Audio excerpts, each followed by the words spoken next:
So I can smell all of the roasting from all through the apartment, which is great. I'm just gonna let the carrots do what the carrots do. I will let these go a little bit longer, then I'm gonna pop them in oil. These need more time. Don't worry, there will be a strainer and some cheesecloth in my future.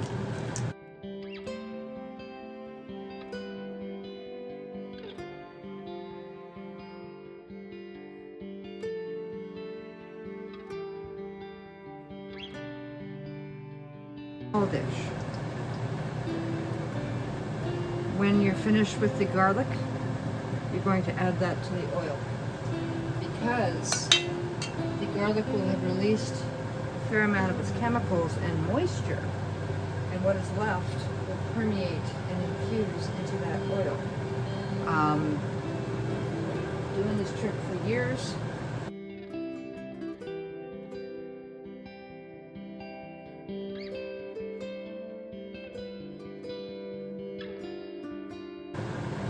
Something you can leave on the side of your counter for many dishes. And again, good quality olive oil, but you can use regular, most cooking oils will accept this sort of infusion as well. I'm just going to put that over there.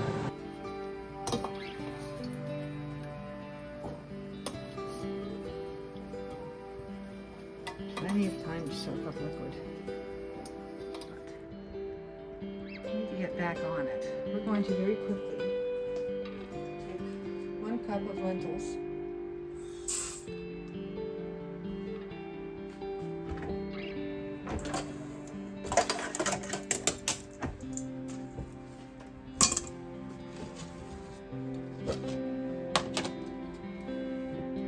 the roasted red bell pepper with the tomato.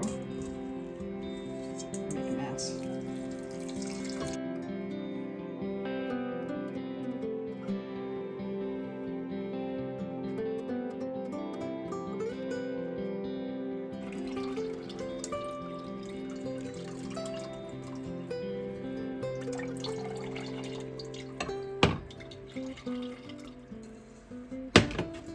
We're going to cook these on a low heat.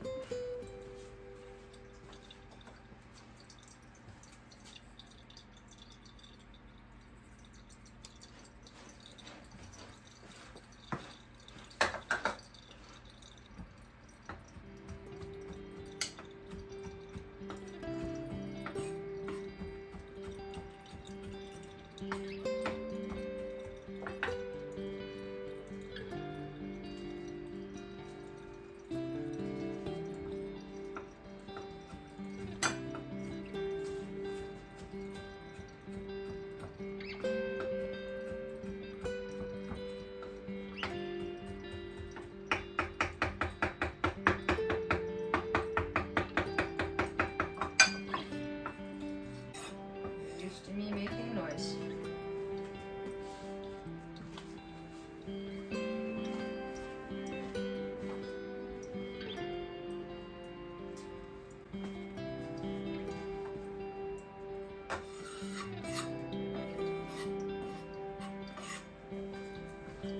This is a simple soup, somewhat detached. It's also a deliberate soup, which means I'm not using up leftovers. This is something where I thoroughly enjoy this soup. I will go out and buy a bushel of tomatoes or a bushel of peppers, or I would. There's no point to doing it anymore. There's a lot. Okay, so I'm removing. I don't need that much soup is what I'm trying to say. So I've shown you this on the chickpea roasted red pepper video. Peel the skin off as much as you can, because it will give you a much better and more digestible soup. if you can remove this skin. That's what most vegetables that have this kind of a skin attached to them. My boys are being spicy today. I think I should do a little less cooking and paying attention to my cats. Here, I'll get to it. And what's happening here, the red lentils will break down and act as a bit of a thickener while also giving you extra nutrition. So whether you're doing it in this kind of a soup,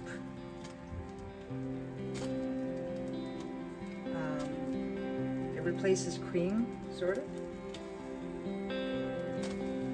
Now, so anything that you miss, you keep an eye out for. So you will wind up with, after the soup has cooked a bit, you'll have little strings like this. You want to remove that before you do the immersion blender.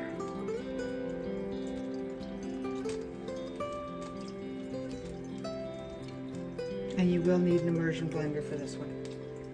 This one was already pre-peeled. You might get the odd seed, no big deal, but try to avoid them.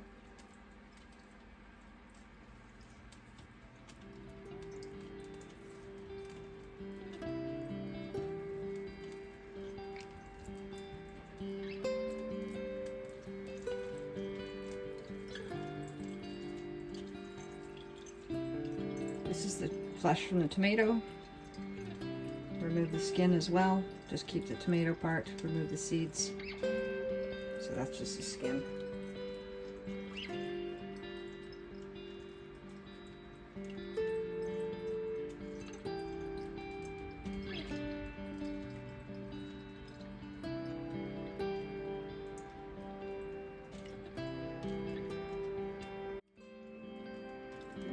Hybrid tomatoes, but might be fun to see what you've got. Keep the carrots. Carrots are just flavor.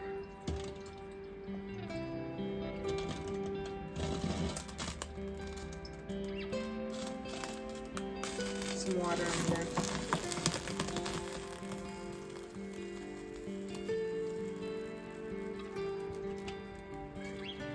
Oh, boys, please. I've just added one more cup. I'm adding another cup.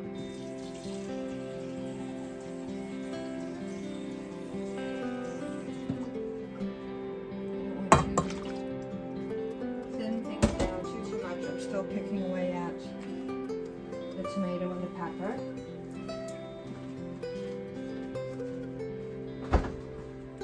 This is olive oil that's been in the fridge that has been infused with garlic. So instead of me dicing up a whole bunch of garlic,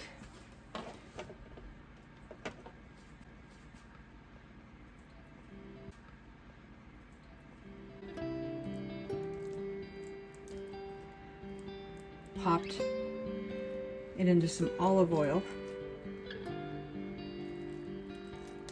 and I'm using the olive oil in the soup, which transfers, so you can still see the garlic in there, right? You can pop the garlic in if you want. I have difficulty with garlic. It's not that I don't like it.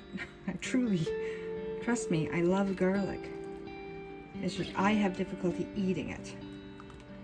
So infusing oils with the garlic instead, and then adding that oil into something, whatever is in the garlic itself, doesn't bother me so much. Olive oil, which is why I use it.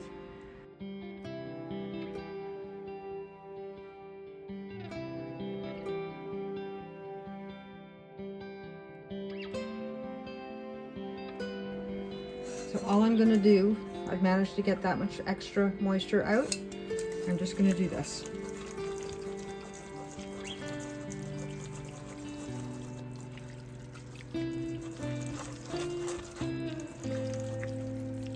Just take these and put them in. Rinsing off seeds.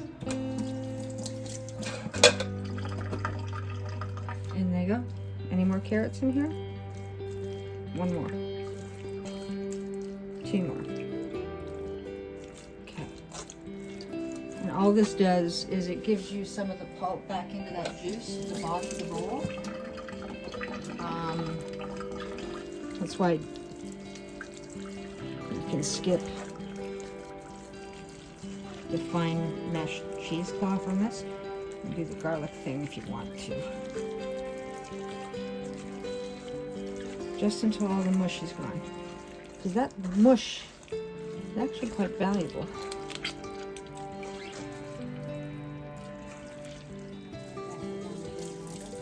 So this is insoluble fiber.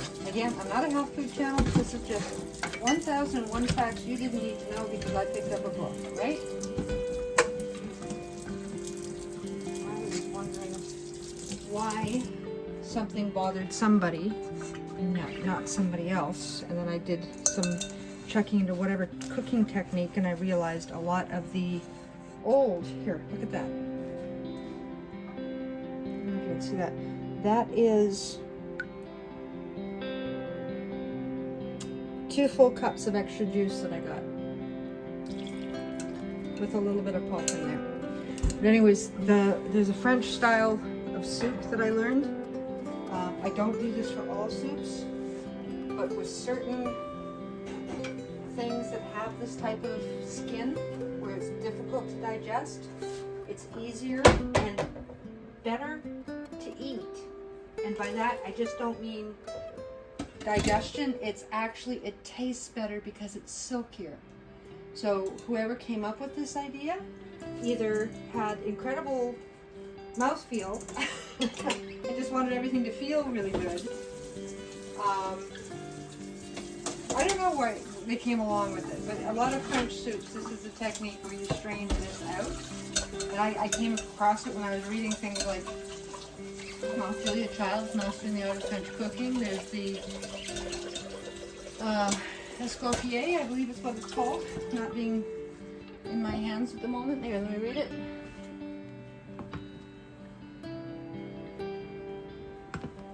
Good enough. I'm going to start the immersion blender.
There we go.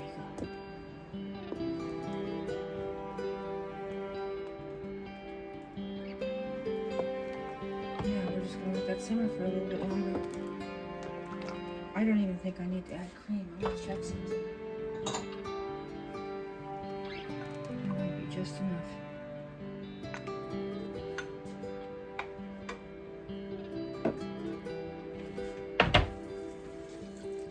So that is about a teaspoon of Mediterranean, or sweet basil, or large leaf if you know your basils.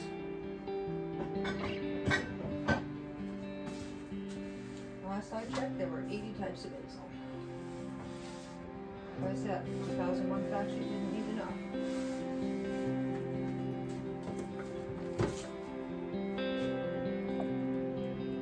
I may finish it off with some cream, but I won't know until it's actually married up a bit.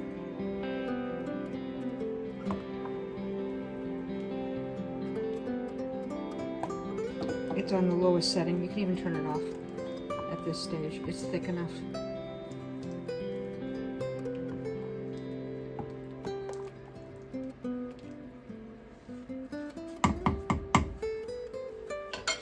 That'll be a treat tomorrow.